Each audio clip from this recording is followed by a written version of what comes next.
Assalamualaikum warahmatullahi wabarakatuh. Para pemirsa, kita tetap percaya janji Allah di dalam Al-Quran itu wa makaru wa makarallah wallahu khairul makirin. Mereka berbuat makar, Allah pun berbuat makar. Tapi makar Allah lah yang paling baik. Jadi mereka orang-orang kafir disebut itu membuat strategi dan rencana, ya. Sementara Allah, ayat cerita tentang Nabi Muhammad juga membuat perencanaan. Dan perencanaan Allah lah yang paling baik. Ini dalam 2 minggu terakhir ini Gagap Gempita Yusuf Mansur akan kembali comeback untuk mempromosikan rumah tahfiz Al-Quran. Ya kan? Dengan adanya rumah tahfiz, dia berharap bisa kembali berceramah di masjid-masjid mengumpulkan duit. Karena dengan warung steak sekarang ini udah hampir 300, dia merasa belum puas. Kenapa? Karena banyak pengeluaran di warung steak itu. Di antaranya dia harus mengeluarkan pajak. Kalau nggak mengeluarkan pajak bisa dikejar dia oleh aparat pajak. Gitu. Karena itu harus ada upaya lain. Gitu.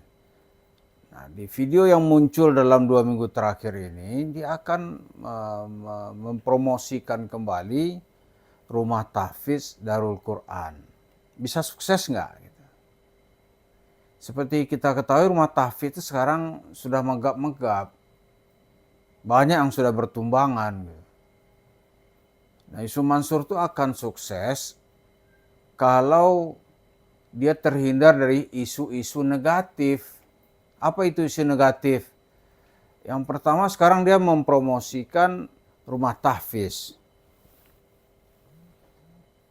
Ya kan, mempromosikan rumah tahfiz. Tapi pada saat yang sama itu tidak jauh dari pesantrennya itu polisi mengejar seorang pimpinan pondok pesantren karena mencabuli santrinya. Nah, ini tentu saja berita yang negatif ini. Karena di rumah tahfiz itu hal-hal yang paling sensitif gitu. Adanya isu pencabulan. Nah, sekarang di pesantren dia itu tidak jauh dari pesantrennya itu polisi mengejar dan menangkap pimpinan pondok pesantren karena telah mencabuli santrinya mulai tahun 2021. Nah, itu beritanya akan Gagak Gempita akan berpengaruh gitu. Karena itu wali santri kita harap jangan sampai tahu.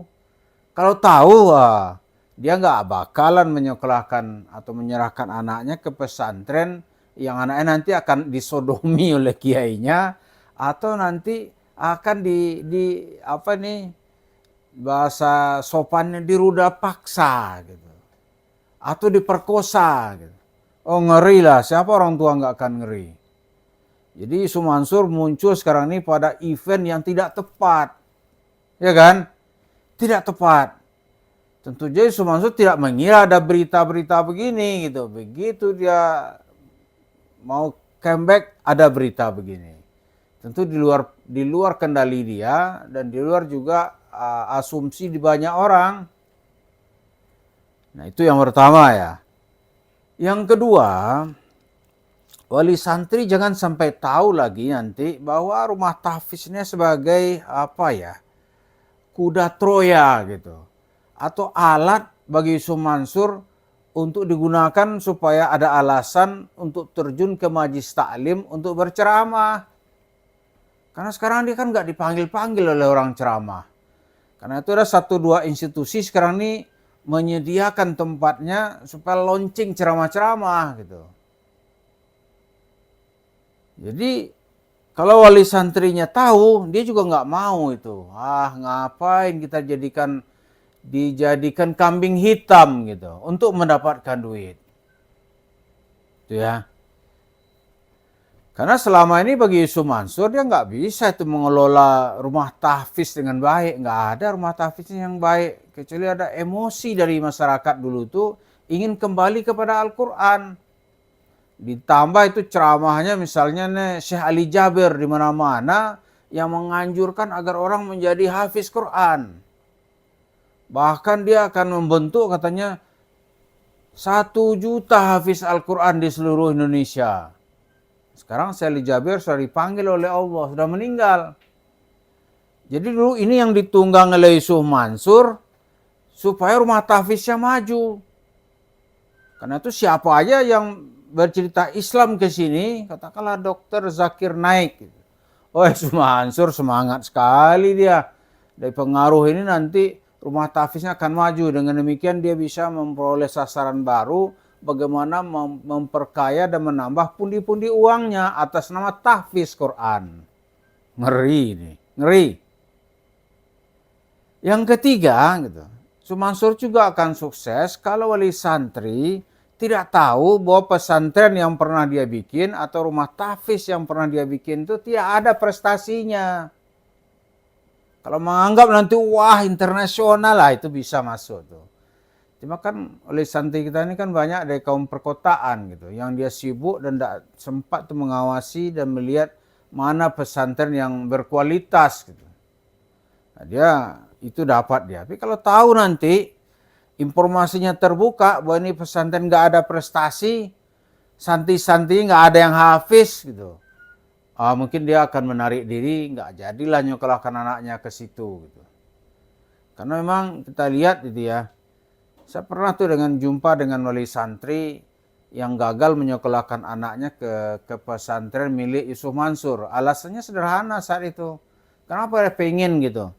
Karena pertama agar anaknya masih kecil tuh nggak terlalu jauh dari dia, di kapan aja ditengok bisa gitu. Ya kan? Maka dia mau. Tapi kemudian ketika dilihat, wah ternyata hasilnya nggak ada nih, orang-orang hedon gitu ya, nggak jadilah gitu. Kira dia pindahkan anaknya sekolah ke daerah Jawa Barat sana. Yang keempat gitu, kita lihat lagi, Yusuf Mansur tuh akan sukses ya, membangun atau mengajak orang masuk sekolahnya di Darul Quran itu kalau biayanya itu murah. Kalau sekarang kan biayanya mahal. Orang ngambil S1 aja jauh lebih murah daripada sekolah menghafal Al-Quran. Padahal di sisi bonafit duniawi lah ya. Bonafit duniawi nggak ada korelasinya. Harus mahal-mahal gitu. Iya kan? Kenapa harus mahal-mahal gitu? Orang kuliah misalnya nih di Universitas Islam Negeri Syarif Hidayatullah, katakanlah gitu ya. Paling mahal ya, katakan 8 semester. 1 semester itu di kuliah ekonomi, manajemen, taruhlah 8 juta 1 semester. Kali 8, 64 juta. Nggak ada tagihan-tagihan lain. Sarjana orang S1. Di Yusuf Mansur itu baru uang pendaftaran pertama itu. Hanya untuk menghafal Al-Quran. Nah ini kalau wali santri tahu bahwa itu pesantren borju, pesantren mahal, nggak ada toleransinya kepada orang-orang yang ingin belajar Al-Quran. Itu kalau dia tahu itu nggak mau dia nengok-nengok itu. Karena itu pesantren Yusuf Mansur itu ya sekarang ini dia nggak sanggup menjalankan itu sebenarnya. Kematian lebih dekat bagi rumah tahfiznya daripada kehidupan. Dan yang terakhir yang berat bagi Yusuf Mansur nanti ini adalah kalau misalnya ya isu-isu cabul, isu itu berteriak. Misalnya nih, Ibu Ana dari Sukabumi misalnya. Kalau dia bicara lagi, itu berat bagi Yusuf Mansur itu. Berat. Karena itu anaknya, Wirda Mansur itu kemana-mana bilang kalau dia membawa wartawan, satu pertanyaan yang nggak boleh ditanya wartawan. Jangan tanyakan masalah perempuan yang dari Sukabumi itu. Kalau itu ditanya, waduh, Yusuf Mansur ini kena mental. Kena mental dia. Dan nanti tersebar kan kemana-mana kan. Maka wali santri nggak mau gitu. Jadi itu Yusuf Mansur mau menghidupkan atau mau cerita tentang Darul Quran gitu. Supaya dapat duit banyak lagi, ya kendalanya ternyata sekarang ini kendalanya itu sangat besar gitu. Besar kendalanya. Karena rupanya Al-Quran itu nggak mau dijadikan kuda tunggangan untuk mendapatkan ma'isah duniawiyah. Dia adalah hidayah Allah yang maha mulia untuk kehidupan umat manusia. Gitu. Karena itu siapa aja yang mencoba menjadikan Al-Quran sebagai kuda tunggangan, Al-Qur'annya akan menyepak gitu. Jadi wa makaru gitu kan, mereka membuat makar. Wa makaru wa makarallah wallahu khairul makirin.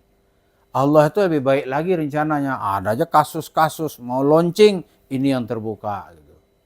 Jadi itulah yang kita lihat, kalau Yusuf Mansur bisa meredam 5 isu tadi itu, maka mungkin masih banyak orang yang tertarik dengan Ma'had Darul Qur'annya. Tapi 5 ini tentu saja bukan di bawah kendali Yusuf Mansur, karena dia bergerak masing-masing dan sendiri-sendiri. Inilah yang kita lihat, Yusuf Mansur menganggap persoalan kembali Ma'had Tahfiz ini sebagai persoalan mudah. Ternyata bukanlah mudah, dia persoalan yang sangat susah, karena wali santri itu sudah sangat akrab dengan medsos dan informasi-informasi yang berada di sekitar rumah tahfiz Quran. Assalamualaikum warahmatullahi wabarakatuh.